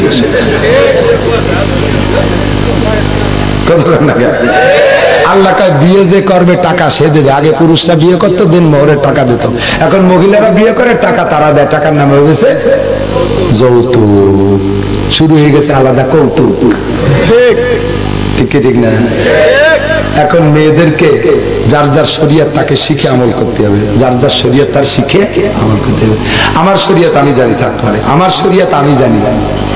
আমার শরিয়ত যদি আমি না জানি তাহলে আর এক জায়গায় যে শিখে আসবো। আমি আমাদের পুরুষদের জন্য একটা সহজ ব্যবস্থা আল্লাহ রেখেছেন, রাসূল রেখেছেন। আমরা 1 নম্বর ইবাদত হলো নামাজ। পড়বো যাই কোন জায়গা? জোর হলো না? মসজিদে, ঠিক না? আমরা হানাফি মাযহাবের মানুষ। আমাদের মাযহাব হলো ইমামের পিছনে যদি নামাজ পড়ি, ইমাম কিরাত আস্তে পড়ুক আর জোরে পড়ুক, আমরা চুপ করে দাঁড়ায় থাকবো, আমাদের কিছু পড়া লাগবে না। ভালো একটা ব্যবস্থা হয়ে গেছে না? আমাকে যদি ভর্তি করতে, আমরা তো বেশিরভাগই পারি না ভর্তি। আলহামদুলিল্লাহ ভর্তি যে গালে প্যারালাইসিস এসে যায়। 7 আয়াতে 7 7 49টা ভুল। খালি আল্লাহ বাঁচায় দিয়েছে, চুপ করে দাঁড়ায় থাক, কথা কইস না। ইমামে ভর্তি দে, ইমাম পড়ে দেবে। আমি ফাঁক পাইয়ে যদি কানে আওয়াজ পাই বলা দলিন, তাহলে আমি বলবো আমিন। এটাও বলবো আস্তে। এটাও কি বলবো? আমিন কিভাবে বলবেন? আস্তে বলবেন। কেন বলবেন? হাদিসে আসছে, আল্লাহ নবী বলেন, ইজা ক্বালাল ইমামু গালিল মাগদুবি আলাইহিম ওয়া দাল্লিন ফাকুলু আমিন। ইমাম যখন ওয়ালা দাল্লিনকে ছাড়িয়ে দেয়, তোমরা আমিন বলো।